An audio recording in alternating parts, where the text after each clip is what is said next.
Chris's valuable pedal board because he would be upset with me about that. All right, my name is Jen. Hi, Jen. Hi, Jen. So bright in my eyes. I'm one of the Fuse leaders here. I'm one of the speakers in the speaking rotation. A little bit about me. I'm actually from Princeton Fuse, one of the churches here. I am, in fact, the oldest in the speaking rotation. I am the oldest of my cohorts. I'll just let you know that tonight, which makes me actually the wisest, I think. Actually, I'm just kidding. You know, Jason's pretty wise, so okay. All right, but in addition to my wisdom, all right, Ben. Well, that's questionable. Thanks, Jen. In addition to my wisdom, what I do have that some of my younger cohorts do not is a great deal of experience living through some very fantastic musical and fashion generations that they were not a part of. So I share tonight with you some of that wisdom.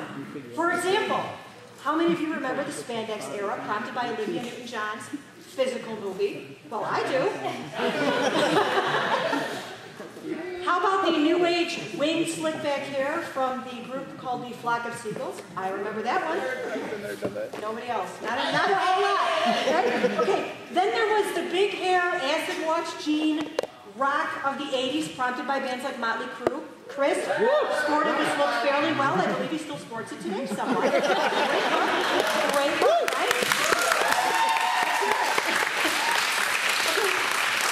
Then there was my personal favorite, the punk rock era. Some of you may know it as the goth look today. It's kind of reinvented itself, but the punk rock era was my personal favorites. And I don't know if most of you know this, but I was the original punk rock girl. Absolutely. I was. Now, let me tell you something. I'm going to give you a lesson here tonight. In order to be a punk rock girl, there are a few things that you have to have, some very important essentials. Chris, can you bring that box up from the attic that I had pulled down the other day? Yeah, all right. See, I know these things because I lived through this era. So... Yes, I'm hoping I can bring this fashion faux pas back once again. Here we go. Yep, here we go. So I got a box here. Yeah, Jen, 1984. All right. That was 3. Let's see what's in here. All right, I'm going to share with you some very important information. The first thing you need to be a punk rock girl is combat boots. These are fantastic. You put these on, and I've got to tell you, not only do they look cool, they serve a very important purpose. Punk rock people are a little violent. These are great for kicking people, breaking things, and generally stomping around, in addition to looking cool. And really get a quad workout, because these are heavy. All right. All right, now the next thing you need, very important here, you've got to have a homemade t-shirt. Because you can't fight the man and shop at the Gap. You cannot be anti-establishment and get your clothes at Aeropostale style. So this particular shirt has the anarchy symbol, anarchy in the UK, right? Everything cool happened in the UK when I was a kid. Nothing great happened in the United States. It's all about the UK. So you need this. All right. Thirdly, absolutely, you have got to have this cool leather jacket.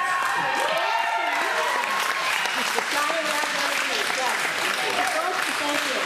Now, these do not keep you warm, they do not keep you dry, they serve no practical purpose other than making you look really tough. But you gotta have one. And they're pretty pricey. I'm not sure where we got the money for these because none of us had jobs, because remember, anti-establishment, so we weren't working for a living. So I don't know where I got the money to buy this, but I had one. Probably my mom, because I guess she wasn't the establishment. I don't know. Okay, then you need, love these, gotta have your studded leather boots. You need these, gotta have them. Absolutely. A little bit of that. These are important. These really only had one purpose. These were to scare old people. When you walked down the street and they saw you, they were frightened of you, that was the point. I scared old people. You'd be scared of me, right? Right, and then the last thing, absolutely, and I'm sorry I didn't do this personally because some of you might have wanted to see this, was, my clicker, a ridiculous hairstyle. You had to have this if you had it going on. So what you needed for this is a half a bottle of hairspray, a bottle of Elmer's glue, and about 2 hours. And you were ready to rock, people. You were ready to rock and roll. This also, on a side note, was a dangerous hairstyle, because if you got too close to people, you could stab them, sleep, pop rafts in pools. So, You were flammable? They were a fire hazard as well. Good point. So, this is the original punk rock look that I liked to sport when I was your age, and I thought I was cool. Look at me. It's so cool. And I look back and I think, my gosh, what was I thinking? Those of you who know me very well know that all evidence of this era of my life has been wiped from the face of the earth. There are no pictures in yearbooks. There are no videos. There's nothing. Because when I look back, I go, oh my gosh, I look ridiculous. So, I'm guessing, though, that I'm not the only one in this room who's ever done this, sported a look, right? Have anyone ever seen that Prego commercial? You know, the one where she used to be a ragu eater, and then she takes the Prego, and she thinks it's great, and then she's like, I wonder what other questionable decisions I've made in my life. That one. So we all go through this, right? I mean, we've all been there. And believe me, if you haven't yet, there are plenty of fashion faux pas and bad music genres waiting for you, and you will find yours. So, I'm going to show you a little bit of video here, see if you can identify with this while I take this junk off. Why is it not working? Is it on? There's a button on the side that says on. Yeah, point at the other. Point it over yonder. There we go. Let's go. Oh. Thank you, GT.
Watch it again. Uh-oh. No, not team time yet. Okay, so how many of you can identify with that video? How many of you get where they're coming from? Yeah, I think it's, I mean, we've all kind of been there, right? We dressing like our friends, changing our look every couple of months. We pretend to be something we're not maybe sometimes. I think we're searching for something. I think we're trying to fit in somewhere. And I think we're looking for something that will define us and make us special. I think that's really what's at the heart of it all. What we're doing, I think, is searching for an identity. And that's what we're going to be talking about tonight. So to start things off, what I'd like you to do is break up into your teams. Okay, team leaders, go to your corners. And we are going to start off with a brief team time discussion to get us rolling. Guys, start bringing it in.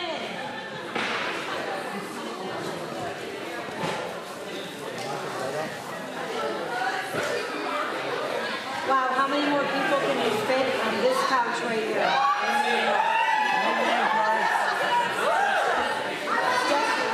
Okay, so we gave you 3 questions to talk about in your group. Some of them I think we did cover a little bit in the video, some of the groups we identify with and stuff like that. But I'm curious, there was one question I'm a little curious about what you guys came up with. Why do you think people find it so important to identify with or be part of a group? I'm just asking, give me some answers. Why do you think it's so important? You want to belong? Okay, Anthony? They don't want to be picked on. Okay, they don't want to be picked on. There's strength in numbers, right? I stick with other people, no one's going to pick on me. Acceptance, all right. Is that what you were thinking? Okay. I'm sorry, I can't hear you. What? Oh, you want to have a name? Yeah, so everybody wants to belong to something, right? Everybody wants to be able to identify with something. Everybody wants to feel like they're accepted. That's completely normal. That's part of life. I know I want to feel accepted. And really, I think teenage years are probably the times when you're really trying to figure this stuff out. You know, you're trying to figure out, what music do I like? How do I want to look? What things do I like to do? And a lot of those things obviously come from the people around us, right? We figure those things out by hanging around with different people, figuring out what we like, figuring out what we don't like. Some of those things are influenced by people around us. And there's not necessarily anything wrong with that. It's pretty common for us to identify with the things that our friends like. I mean, that's why they're our friends, right? That's why we've chosen them to hang out with. We like the same things. We identify with the same things. So there's nothing wrong with identifying with a group of people who have the same likes and who have the same interests. We tend to do that naturally. It just makes sense. But sometimes this can be a problem, and I'm going to tell you when it becomes a problem. If I only identify myself with how I look, and that's stripped away, that changes, what do I have left, right? If I only identify myself with that and that's stripped away, what do I have? I'm nothing. I'm nobody when you take that away from me. If I only identify myself with the group of friends that I hang out with, the people that I'm with at school, those people I call my peer group, and I have a falling out, or that gets taken away from me, who am I then? Right, I'm nobody. And here's a big one. If I only identify myself by my boyfriend or my girlfriend, and my self-worth is completely based on the fact that that person loves me, what happens when that relationship ends? And trust me, it probably will. I'm worthless. I got nothing left. So that's where the danger comes in when we start to base our identity and who we are and our self-worth in those temporary things. So what I'm asking you tonight, what I want to know is, do you know who you are? Do you really, really know who you are? Because that's a very, very important question that each and every one of you needs to be able to answer. Who am I? And I need to be able to base those things on things that are eternal, not things that can be stripped away. First slide here. One of my favorite verses. I love this one. You're a chosen people, a royal priesthood, a holy nation, a people belonging to God. I believe that this verse tells us who we are. We're going to break this verse down tonight, and we're going to look at each part of it, because I think our identity is very heavily wrapped up in this verse. A chosen people. Now, that's the first one in there. What does it mean to be chosen? To be picked. To be picked randomly, Anthony? Yeah, to be picked. All right, chosen. To be chosen. That's the first word in there, chosen people. Now, let me ask you this. How many of you have ever been that person that was picked last on the team in gym? I mean, really. You're standing there and it's you and one other person and you're like, oh my God, please pick me, don't pick me last. I don't want to be the big loser, don't pick me last. Right? We all want to be chosen. No one wants to be chosen last though, right? When did God choose us? And when did God choose us? Do you know? First. Absolutely. Another great verse. While we were still sinners, Christ died for us. He chose you not last, not somewhere in the middle. He chose you first. He didn't wait for you to get your act together. He didn't wait for you to become good enough. He didn't give you time to practice. He chose you first. He wants you right here, right now. No strings attached. He chooses you today, tonight, this very second. That's when God chose you. The royal priesthood. We looked at this verse before, some of you know this. Let me explain a little bit. In the Old Testament, people couldn't directly approach God. We couldn't come directly into his presence. That's what the Pharisees were for. That's what the priests were for. That's what the sacrifices were all about. We didn't have that right. Someone else had to speak to God on our behalf. There was no two-way street. There was no communication. But Jesus' victory on the cross gave us all that access. It gave us access to speak directly to God, come into his presence in worship, in prayer, in conversation, you have that privilege now. It's a great privilege. It's an awesome privilege to be able to have that one-on-one conversation with the creator of the universe. Each and every one of us have that opportunity. But I will say that with that privilege comes a responsibility to bring others into the fold, to let other people know about this awesome thing that Jesus did for us. So that's a little bit about a royal priesthood. A holy nation. I like this one because we often identify ourselves by our accomplishments, our athletic abilities, how much money we have, our relationships with other people. And Christ is so much more important than our popularity, our starting spot on the varsity football team, our athletic abilities, our academic achievements, all those talents. Why? Because God is eternal. Everything else is temporary. All those other things that we put so much stock in, we could lose those tomorrow.